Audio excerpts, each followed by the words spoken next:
Ayat ini diturunkan sebagai jawaban ketika Nabi Muhammad menginginkan Abu Jahal dan Abu Lahab serta paman-pamannya masuk Islam.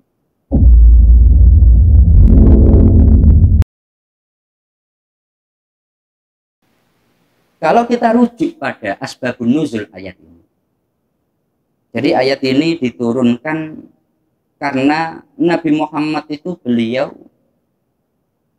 merasa sangat gundah. Beliau sebagai utusan Allah Subhanahu wa ta'ala. Maka beliau sangat menginginkan bisa menyelamatkan manusia sebanyak mungkin, terutamanya keluarga dekatnya.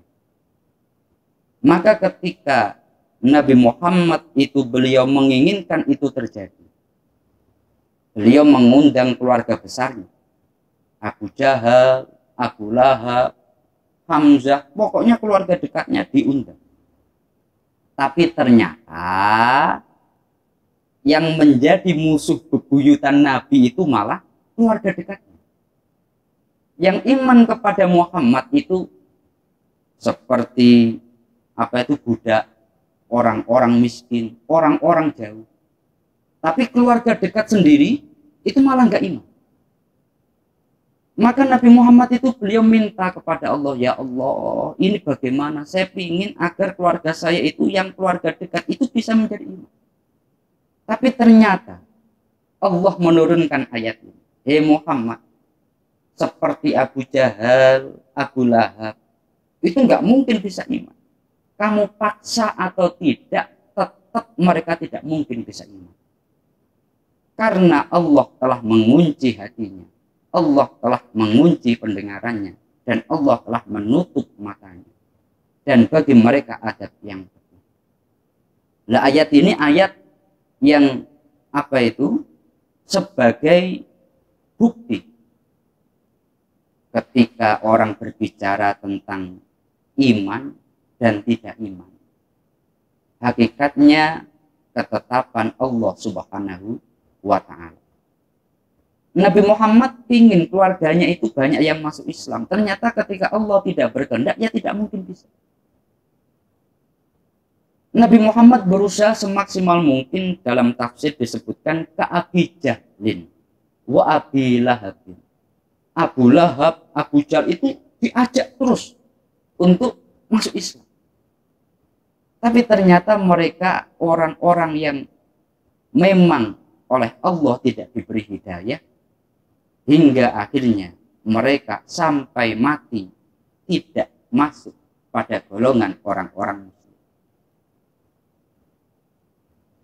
Maka ketika kita oleh Allah telah diberi hidayah, kita masuk pada kategori orang-orang muslim, orang-orang mukmin. Ini kita harus betul-betul bersyukur. Ya, harus betul-betul bersyukur. Contohnya seperti ini. Abu Jahal dan Abu Lahab sawaun alaihim a'angdartahum, baik kamu paksa amlam tungdirhum atau tidak kamu paksa, la yu'minun, mereka tidak mungkin iman. Kalau Allah sudah memberikan ketetapan kepada dia bahwa dia sebagai orang-orang yang kafir, kita berusaha semaksimal mungkin, tidak mungkin bisa. Jangankan kita, Nabi Muhammad saja nggak bisa.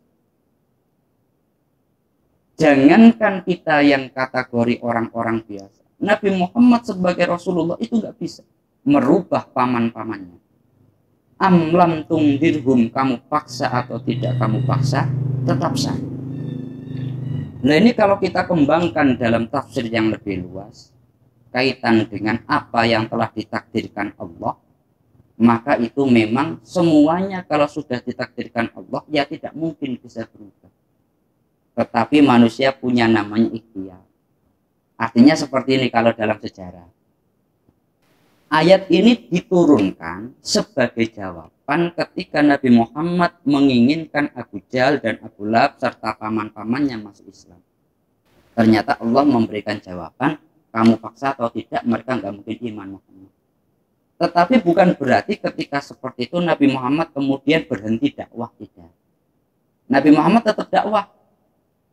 Masalah hidayah Allah, tetapi Nabi Muhammad tetap dakwah. Sama seperti kita umpamanya punya anak atau punya saudara, dia sudah diajak sholat, diajak untuk berbuat baik, nggak mau. Ayo sholat, nggak mau. Ayo sholat, nggak mau. Kenapa?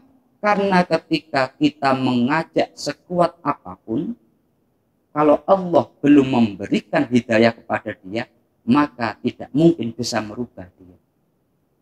Namun dalam konteks ini, selama orang itu ikhtiar, maka dia akan mendapatkan pahala.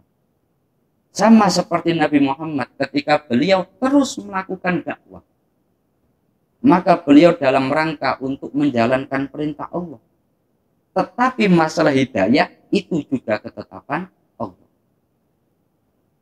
Oleh sebab itu, semoga ayat ini menjadi pelajaran kepada kita. Orang kalau dia itu oleh Allah sudah ditutup hatinya, sekuat apapun manusia untuk mengajak kepada kebaikan, tidak mungkin orang itu mau. Orang rumahnya dekat masjid, belum tentu dia itu setiap hari ke masjid.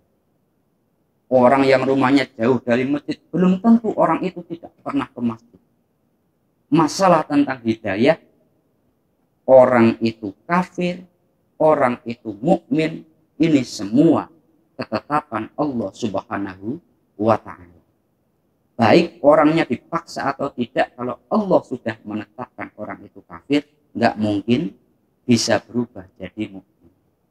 Nah ini karena sifat, ya, karena sifat orang kafir hakikatnya ketetapan Allah Subhanahu wa ta'ala.